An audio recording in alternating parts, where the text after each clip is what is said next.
A paz do Senhor para os irmãos. Estamos dando início a mais uma aula prévia da Escola Bíblica Dominical. Estamos estudando nesse trimestre, o segundo trimestre de 2020, na classe de adultos. O título da lição é A Igreja Eleita, redimida pelo sangue de Cristo e selada com o Espírito Santo da promessa. É interessante, já estamos chegando na lição de número 6 e já ficou bastante definido do que é igreja, não é verdade? Infelizmente, muitas pessoas, quando são orientadas a definir o que é a igreja, as suas mentes vão lembrar do templo físico, material, as acomodações. Mas a igreja são as pessoas que Cristo salvou, libertou da vida de pecado. Nós não podemos coisificar a igreja. Igreja são as pessoas. A lição é a lição de número 6. O título da lição diz assim: a condição dos gentios sem Deus. Vamos discorrer sobre 3 tópicos, irmãos. Tópico 1, chamados em circuncisão. Tópico 2, estranhos ao concerto da promessa. E tópico 3, sem esperança e sem Deus.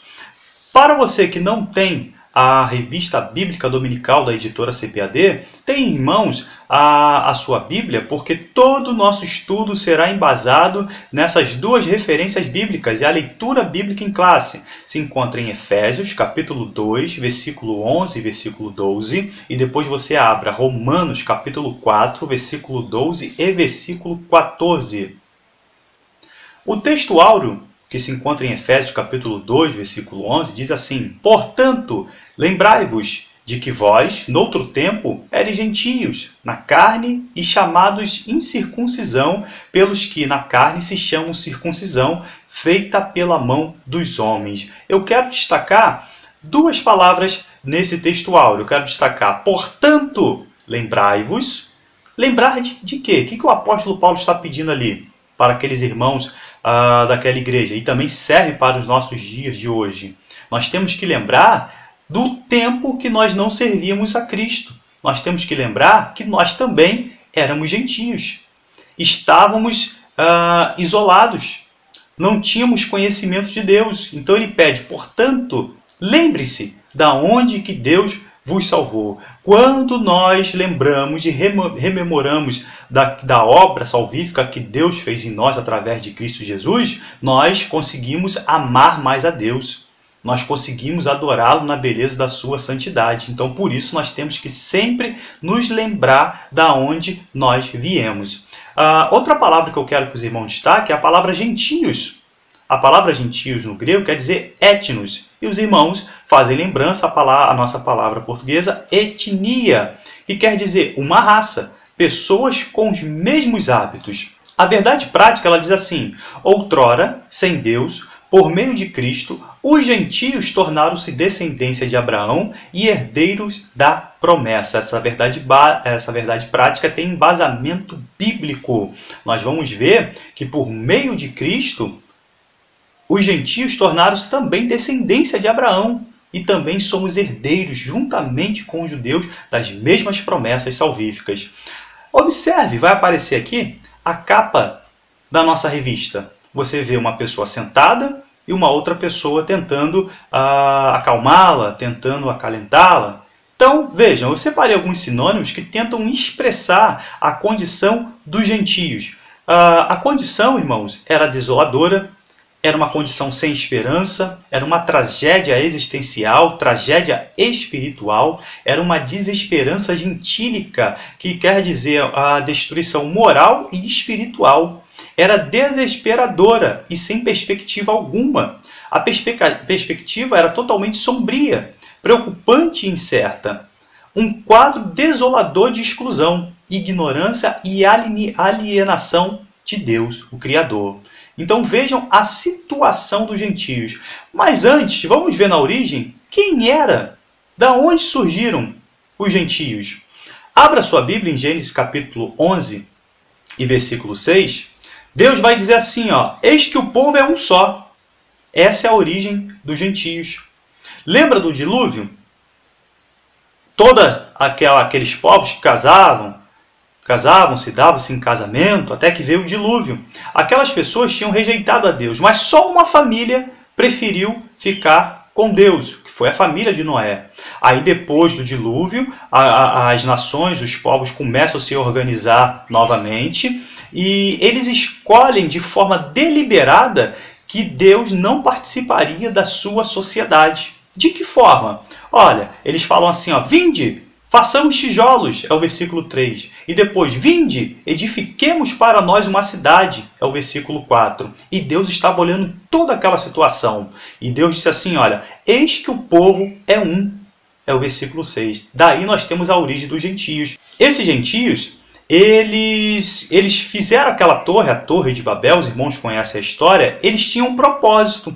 A ordem de Deus era de quê? Vocês têm que se espalhar. Mas o seu líder, lembra de Nimrod? Vai ser falado no capítulo 10 de Gênesis. Ele liderava aquela sociedade sem Deus, igual a mesma sociedade que Caim tentou implantar. E eles tentaram excluir Deus daquela civilização. Olha, Deus mandou nos espalhar, mas nós não vamos fazer isso. Vamos nos concentrar em um só lugar. Era uma total desobediência deliberada contra o Criador.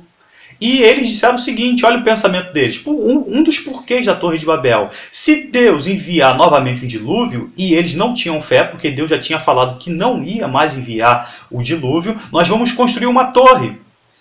E caso se inunde tudo novamente, nós vamos nos abrigar nesta torre. Então esse era um dos objetivos. Os gentios hoje, quem são eles? Abra sua Bíblia, Mateus capítulo 6, versículo 32, vai dizer assim, ó, porque todas essas coisas os gentios procuram: comer, beber, vestir, os bens materiais. De certo, vosso Pai Celestial bem sabe que necessitais de todas essas coisas. E ainda, Filipenses capítulo 3, versículo 19. O fim deles é a perdição, é o fim dos gentios. O Deus deles é o ventre, e a glória deles é para a confusão deles mesmos, que só pensam nas coisas terrenas. Então nós não podemos, nós como igreja, não podemos nos assemelhar aos gentios. Agora, já que nós apresentamos a origem dos gentios, veja a origem dos judeus. Qual é a origem dos judeus? Está em Abraão. O seu nome, o primeiro nome, era Abrão.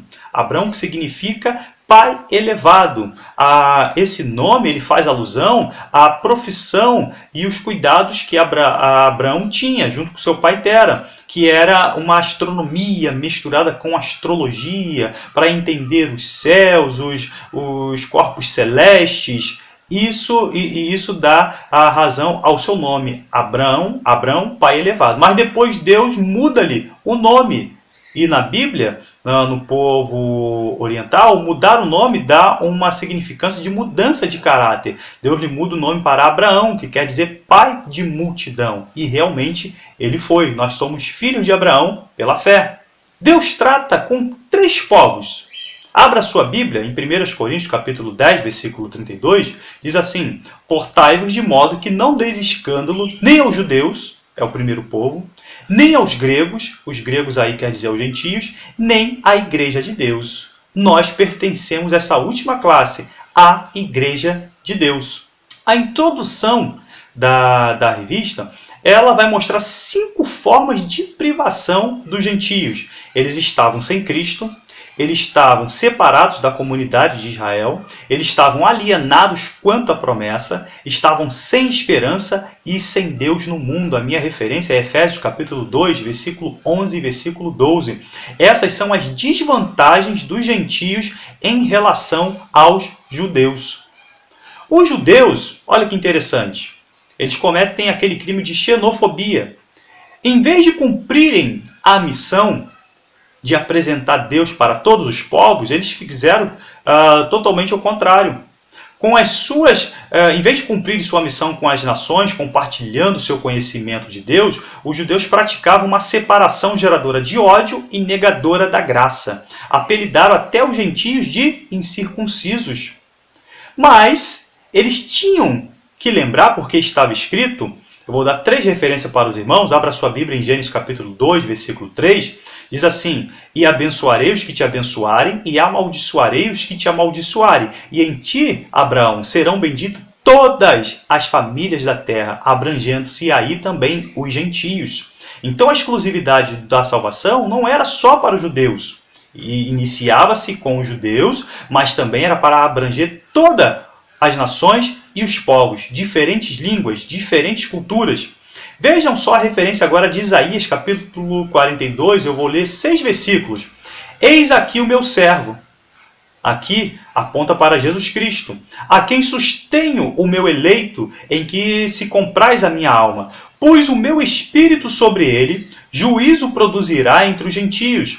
Não clamará, não se exaltará, nem fará ouvir a sua voz na praça. A cana trilhada não quebrará, nem apagará o pavio que fumega. Em verdade, produzirá o juízo. Não faltará, nem será quebrantado, até que ponha na terra o juízo, e as ilhas aguardarão a sua doutrina. Assim diz Deus, o Senhor, que criou os céus e os estendeu e formou a terra e tudo quanto produz, que dá a respiração aos povos que nela está, e o espírito aos que andam nela. Eu, o Senhor, te chamei justiça, e te tomei pela mão, e te guardarei, e te darei por conserto do povo e para a luz dos gentios. Olha que promessa linda!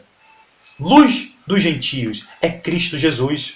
Vejam também outra referência a Isaías 49, versículo 6. Disse mais, pouco é que sejas o meu servo, para restaurardes as tribos de Jacó e tornares a trazer os guardados de Israel. Também te dei para a luz dos gentios, para seres a minha salvação até a extremidade da terra. Então a abrangência da salvação é para todas as gentes, todos os povos, todas as línguas, todas as culturas, seja servo, seja escravo, seja livre, e Deus ele quer salvar todos os povos. Agora, interessante, eu quero problematizar, antes de nós seguirmos nosso conteúdo, e eu quero que você deixe nos comentários. Essa questão não vou responder, assista essa videoaula e tire suas conclusões. Jesus Cristo, ele não atendeu os gentios? Abra depois a sua Bíblia em São Mateus capítulo 10, versículo 5. Jesus enviou estes 12 e lhes ordenou, dizendo, não tomeis rumo aos gentios, nem entrareis em cidade de samaritanos. Por que Jesus disse essas palavras? Proibindo os discípulos de irem no caminho dos gentios e dos samaritanos, se a salvação é para todos.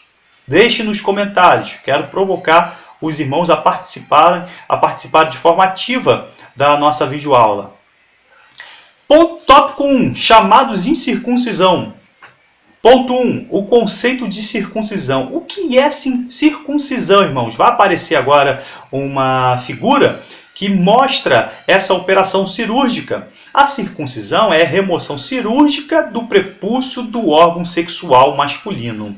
Normalmente, o pênis do homem ele vem naquele primeiro formato, com a pele cobrindo a glande. Então, a circuncisão é fazer a retirada desse excesso de pele, deixando no final da cirurgia do jeito que os irmãos estão observando. Essa cirurgia, irmãos, é interessante. Você que é homem, você que tem filho homem, procure um urologista e ele vai concordar que a cirurgia da circuncisão é importante.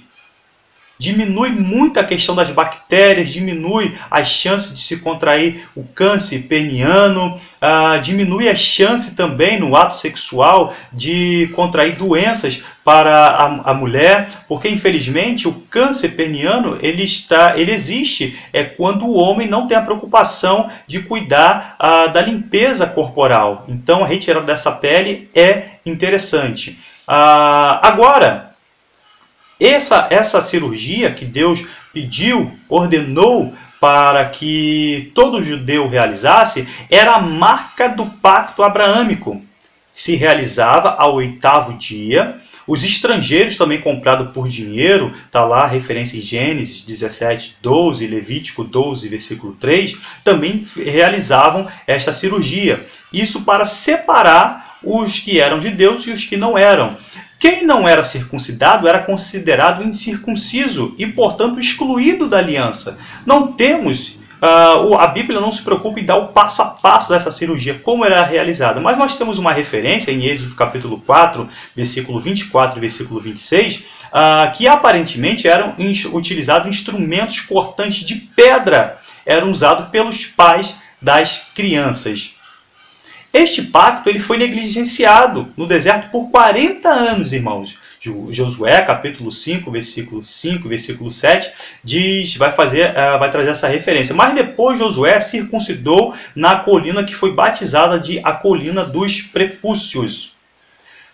Ponto 2. O significado religioso da circuncisão. A circuncisão, eu vou fazer a leitura do comentário do dicionário Wycliffe. Ele diz assim, a circuncisão era um sinal adequado para o povo escolhido de Deus, porque a pureza espiritual e a santidade deveriam caracterizar a sua vida.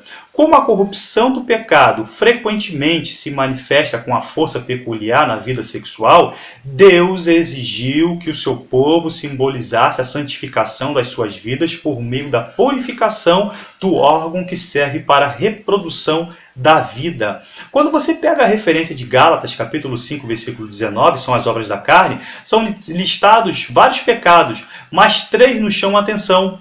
O apóstolo Paulo ele faz algumas asservativas contra a prostituição, contra a impureza, contra a lascívia.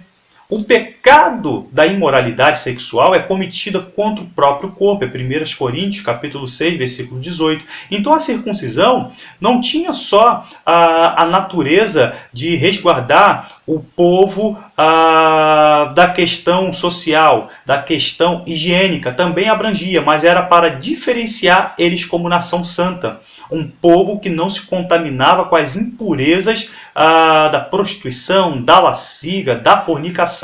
Era um povo separado e isso realizava-se ao 8º dia. Cristo também cumpriu este mandamento. A circuncisão do coração é o ponto 3. Romanos 2,28, irmãos. Esse versículo é muito importante, porque não é judeu o que é exteriormente, nem a circuncisão o que é exteriormente na carne. Agora o versículo 29. Mas é judeu o que é no interior, e circuncisão a que é do coração, no espírito, não na letra, cujo louvor não provém dos homens, mas de Deus. Moisés já tinha pedido para os israelitas não endurecerem o coração. Então, o judeu, ele ficou um tanto vaidoso, porque ele se destacava dos outros povos. Existia circuncisão também as outras nações, mas nunca as outras nações se circuncidavam com os fins religiosos. Então, o judeu acabou cometendo um pecado chamado de legalismo judaico. O que é isso? Que ensinava a ser a circuncisão uma segurança de salvação. Os rabinos, eles afirmavam que o homem circuncidado não iria para o inferno. Lembram das aulas anteriores? A garantia da salvação está em Cristo. Não está nas obras. Nós não somos predestinados à salvação. Nós temos a predestinação para toda a humanidade, mas nós temos que vigiar e labutar pela nossa salvação. Mas os rabinos ensinam que eu circuncidado, a minha salvação está garantida. Está errado.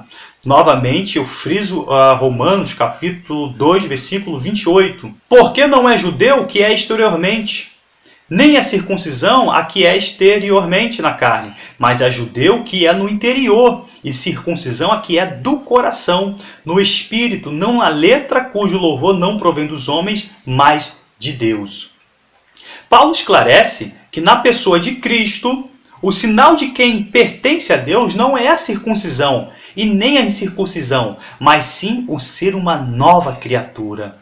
Isso que nos faz ser circuncidados diante de Deus, é o nosso coração. A nossa vida agora está em Deus. Veja a referência de Gálatas, capítulo 6, versículo 15. Porque em Cristo Jesus, nem a circuncisão, nem a incircuncisão tem virtude alguma, mas sim o ser uma nova criatura. 4. A circuncisão na nova aliança.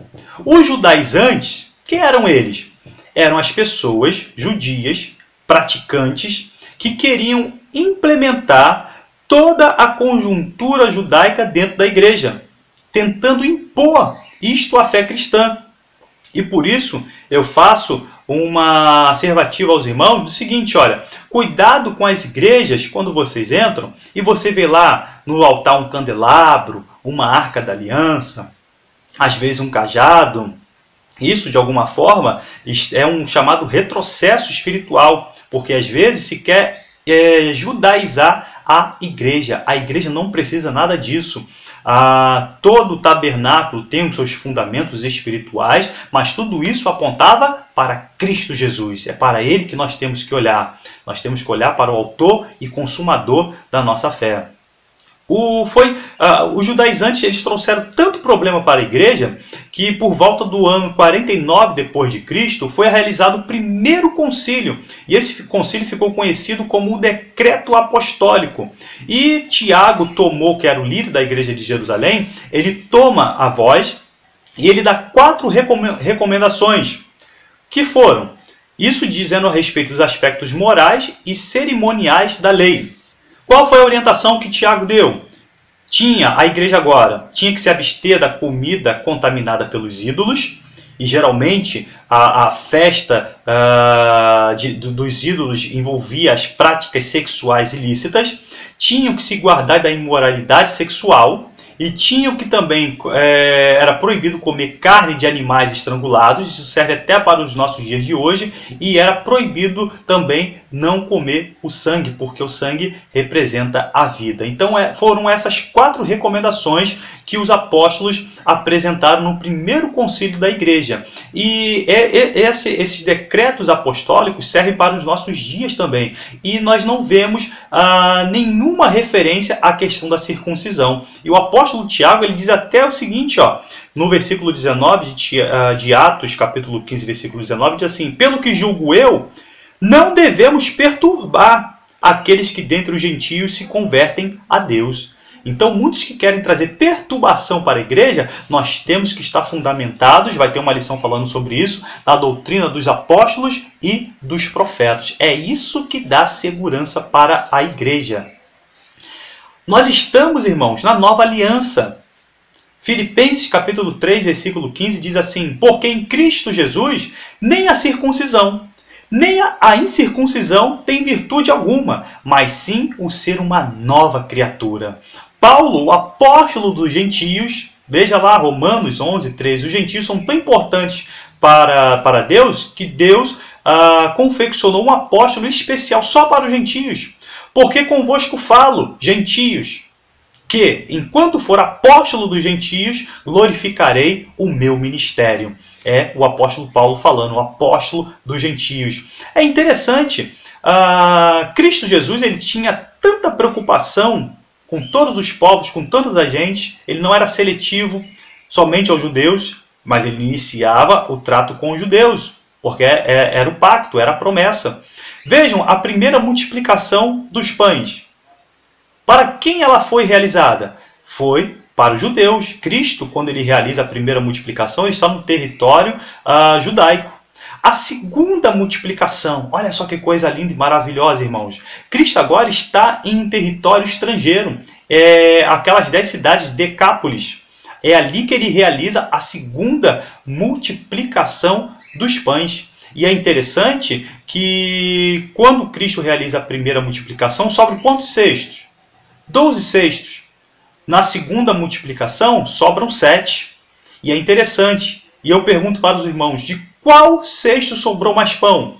Sobrou mais pão na primeira multiplicação ou na segunda? Eu falo para os irmãos que sobrou mais pães na segunda multiplicação, quando Cristo realiza aquele milagre aos gentios. Por quê?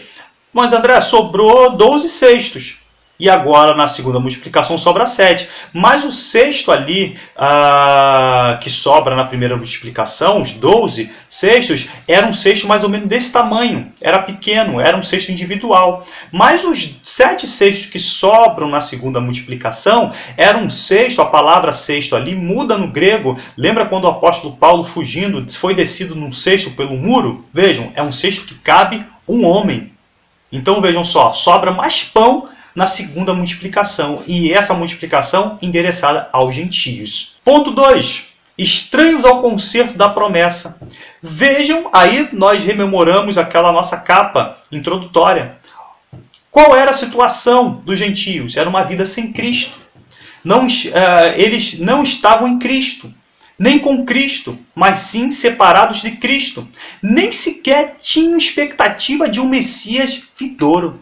Olha que situação trágica que os gentios estavam. E os gentios, é interessante frisar, eles tinham suas religiões, tinham seus deuses falsos, tentavam se aproximar de Deus, mas olha, mera enganação. As religiões dos gentios eram fraudulentas na aproximação a Deus. O que nos aproxima de Deus é Cristo Jesus, mas eles nem tinham esse conhecimento. Ponto 2. Separados da comunidade de Israel. Excluídos aí significa total alienação e não mero afastamento temporário de uma agregação anterior, acrescentando que todos os gentios estavam fora da comunidade do povo de Deus, com exceção de alguns prosélitos. O que é ser prosélito? Eu me converto ao judaísmo e eu tenho que cumprir todas as exigências doutrinárias, culturais dos judeus, chegando até me circuncidar. Mas mesmo um prosélito convertido ao judaísmo, ele se sentia como se fosse um intruso. Faltava ainda algo. E era Cristo Jesus que faltava aos gentios. E ele verdadeiramente se revelou. Esse sentimento exclusivista, abraçado pelos judeus, provocaria forte animosidade com os gentios. Veja a referência de Efésios, capítulo 2, versículo 14. Porque ele é a nossa paz, o qual de ambos os povos fez um, e derrubando a parede de separação, grave isso, derrubando a parede de separação que estava no meio. Que parede é essa? Agora apresento para vocês o templo de Israel, de Salomão. Vejam que existia um pátio chamado dos gentios, e observe que ele ficava de fora do templo. Os gentios não tinham nenhum acesso aos atos cerimoniais dentro do templo, mas tinha ali um muro. Interessante que a arqueologia mostrou que acharam uma placa de aviso: olha, gentios, não ultrapasse o muro. Já viu quando nós colocamos nas nossas igrejas, é proibido o uso de celular dentro do templo, é proibido ficar no corredor. Enfim, cada igreja tem as suas resoluções, mas também naquele tempo existiam essas placas. E foi encontrada recentemente. Recentemente não, algumas décadas. E ele era um aviso para que os gentios não ultrapassassem o muro. Mas essa parede, e o apóstolo Paulo tinha conhecimento dessa parede, olha, ele é a nossa paz, o qual de ambos os povos fez um, e derrubou a parede de separação que estava no meio. Agora os gentios também tinham acesso a Deus. Não era somente uma barreira física e material, mas era uma barreira espiritual e também cultural. Em nossos dias, vejam só hoje mudou. Em nossos dias, a alienação existe de forma diferente. Qual é? Na verdade, houve uma inversão. Os cristãos tendem a rejeitar os judeus. Você é judeu, é? Foram vocês que mataram o Salvador. Então nós não podemos fazer como eles faziam com os gentios. Nós temos que nos esforçar para derrubar agora a barreira judaica da rejeição a Cristo. Precisamos evangelizar aqueles povos. O apóstolo Paulo depois ele vai escrever: qual é a vantagem do judeu? Tem crente que entende que não, eles têm que realmente morrer porque eles crucificaram a Cristo e todos os pesares que eles sofreram ao longo dos séculos é por ter rejeitado a Cristo. Sim, aconteceu, mas nós temos que amar este povo. Qual é a vantagem do judeu? Muita, em todo sentido. É deles que se endereça a salvação e depois ao restante dos povos. Existiam barreiras, e é interessante que Deus colocou barreiras para o acesso direto a Deus. Porque quando eu falo em Israel, parece que todos tinham acesso a Deus diretamente, mas não. De dentro da nação de Israel, tinha uma tribo, que era a tribo de Levi. Dentro da tribo de Levi, os assuntos direcionados a Deus competiam somente aos sacerdotes.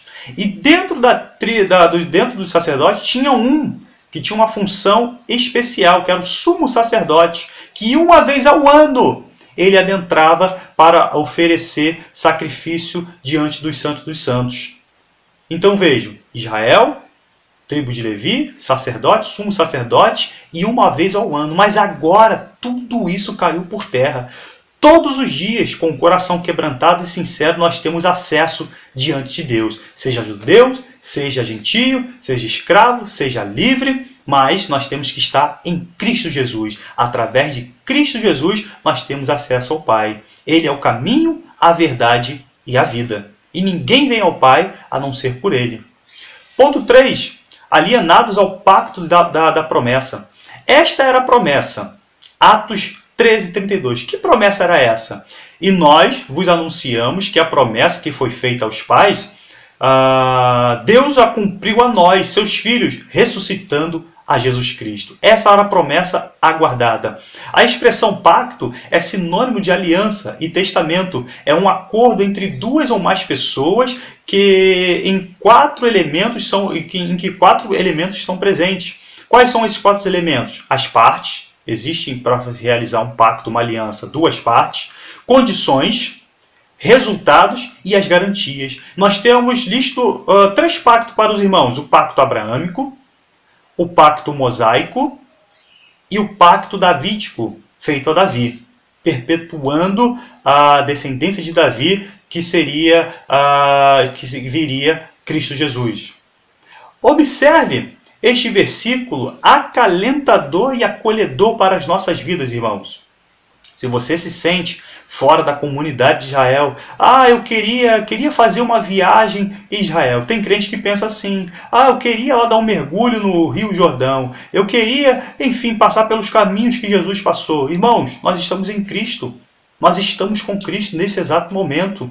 Cristo Jesus disse, estarei convosco todos os dias. Não preciso ir em Israel, não preciso ir lá trazer a areia, as frutas, os tijolos. É um passeio cultural, é importante. Mas vejam Gálatas, capítulo 3, versículo 29. E se sois de Cristo, então sois descendência de Abraão e herdeiros conforme a promessa. Você é de Cristo? Então você está na mesma promessa e pertence à mesma descendência de Abraão. Os pactos realizados, também você está inserido através de Cristo. Ponto 3. Sem esperança e sem Deus. Desprovido de esperança. A palavra esperança significa confiança, e seu principal uso nas Escrituras é de confianças nas promessas divinas. Sem Deus no mundo, a ruína moral e espiritual de tais gentios era completa. Irmãos, aqui eu observo uma antessala do inferno, porque o inferno, um dos significados é esse. Não tem Deus. Então, se eu estou no mundo sem Deus, já é uma antessala deste inferno. Meus irmãos, que esta aula pode ter sido bênção para vocês, mas agora nós estamos em Cristo Jesus. Na próxima aula, toda a solução dessa problemática dos gentios se resolve em Cristo Jesus. Que Deus em Cristo nos abençoe e até a próxima aula. Amém.